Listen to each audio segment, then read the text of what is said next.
একটা ড্রোন বাংলাদেশের নরসিংদীতে রাফি নামের এক ছেলে এটা নির্মাণ করেছেন। মাত্র 10 লাখ টাকার বিনিময়ে 10 লাখ টাকা খরচ করে এই ড্রোনটা তৈরি করতে পেরেছেন, কিন্তু এটাকে বিশ্বে বা বাইরে খরচ করে কোটি কোটি টাকা। এই ছেলেটা মাত্র 10 লাখ টাকার বিনিময়ে 10 লক্ষ টাকার বিনিময়ে এই ড্রোনটাকে নির্মাণ করতে সক্ষম হয়েছেন।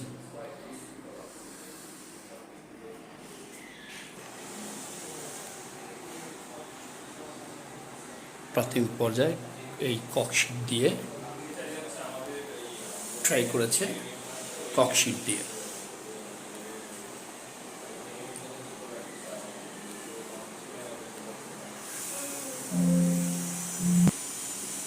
পরে ককশিটের পরে এটাকে সক্ষম করেছেন, তৈরি করতে সক্ষম হয়েছেন।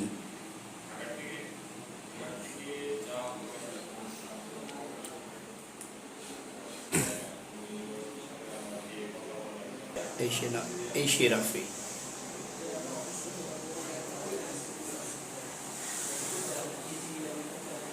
তার বন্ধুরা মিলে এই প্রজেক্টটা চালু করেছেন, একের পর এক পুরস্কৃত হয়েছেন।